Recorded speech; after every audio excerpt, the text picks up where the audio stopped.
Hi everyone, అందరు ఎలా ఉన్నారు? Welcome back to Vinisha's home journal. ఇవాళ బ్రేక్ఫాస్ట్లోకి మరియు స్నాక్స్గా తినగలిగే అథెంటిక్ స్టైల్ పొంగనాలు చేసుకోవడం చాలా ఈజీ. దీనికోసం ముందుగా ఇడ్లీ బ్యాటర్ తీసుకొని ఇడ్లీ సోడా యాడ్ చేసుకున్న తర్వాత 1 స్పూన్ జీలకర్ర, పచ్చిమిర్చి పేస్ట్, పచ్చిమిర్చి ముక్కలు కూడా యాడ్ చేసుకోవచ్చు. పేస్ట్ యాడ్ చేయడం వల్ల పిల్లలు కూడా తింటారు. ఇప్పుడు సన్నగా కట్ చేసుకున్న ఆనియన్, సన్నగా కట్ చేసుకున్న కొత్తిమీర, కరివేపాకు కూడా వేసుకొని బాగా కలుపుకొని ఒక 10 నిమిషాలు పక్కన పెట్టుకోవాలి. ఇడ్లీ బ్యాటర్ ఎలా ప్రిపేర్ చేసుకోవాలా అనే వీడియో కూడా మన ఛానల్లో ఉంది. లింక్ డిస్క్రిప్షన్లో ఇస్తాను. ఇంట్రెస్ట్ ఉన్న వాళ్ళు చెక్అవుట్ చేయండి. అండ్ ఈ పొంగనాలకి కాంబినేషన్గా టొమాటో పెసరపప్పు బాగుంటుంది, పల్లి చట్నీ కూడా బాగుంటుంది. టొమాటో పెసరపప్పు అండ్ పల్లి చట్నీ ఎలా చేయాలన్నట్టు కూడా వీడియోలు మన ఛానల్లో ఉన్నాయి. లింక్స్ ఇస్తాను డిస్క్రిప్షన్లో. ఇంట్రెస్ట్ ఉన్న వాళ్ళు చెక్అవుట్ చేయండి. 10 నిమిషాలు అయిపోయిన తర్వాత స్టవ్ ఆన్ చేసి పొంగనాలు కడాయి పెట్టి, కడాయి బాగా హీట్ ఎక్కిన తర్వాత అన్నిట్లోనూ కొద్ది కొద్దిగా ఆయిల్ వేసుకోవాలి. ఆయిల్ మరీ ఎక్కువ వేసుకోకండి.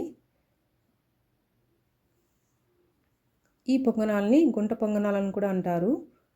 ఆయిల్ బాగా హీట్ ఎక్కిన తర్వాత కొద్ది కొద్దిగా అన్నిట్లోనూ పిండి అనేది వేసుకోవాలి. మిడిల్లో వేసే పొంగనాలు లాస్ట్లో వేయండి, ఎందుకంటే ఫ్లేమ్ ఎప్పుడు మిడిల్లో ఫస్ట్ తగులుతుంది కాబట్టి ఆ పొంగనాలు త్వరగా కుక్ అయిపోతాయి లేదా మాడిపోతాయి. ఇలా 1 or 2 మినిట్స్ సిమ్మర్లో బాగా ఉడికించిన తర్వాత మధ్య మధ్యలో చూస్తూ ఉండండి. చూసారా, ఇప్పుడు మనకైతే పొంగనాలు కింద బాగా బాయిల్ అయ్యి కుక్ అయిపోయాయి. ఇప్పుడు 2 స్పూన్స్ తీసుకొని ప్రతి ఒక్క పొంగనాన్ని ఇలా ఫ్లిప్ చేసుకుంటూ రావాలి. ఫస్ట్లో మిడిల్లో ఉన్న పొంగనాన్ని ఫ్లిప్ చేయండి, ఎందుకంటే అవే ఫస్ట్ మనకి కుక్ అయిపోయి ఉంటాయి. చూసారా, చాలా టేస్టీగా ఉన్న పొంగనాలు అయితే రెడీ అయిపోయాయి. సో ఈ విధంగా ఇంకొక ట్రిప్ కూడా చేసుకోవాలి. ఆ ట్రిప్లో కూడా మళ్ళీ ఆయిల్ వేసుకొని ఆయిల్ బాగా హీట్ ఎక్కిన తర్వాత పొంగనాల పిండి అయితే వేసుకోవాలి. ఇవి వేడివేడిగా తింటే చాలా టేస్టీగా ఉంటాయి. మీరు కూడా ట్రై చేసి ఎలా వచ్చిందో కమెంట్స్లో కమెంట్ చేయండి. Follow me for more quick recipes. నా వీడియోస్ మీకు నచ్చితే సబ్స్క్రైబ్ చేసి లైక్ అండ్ షేర్ కూడా చేయండి.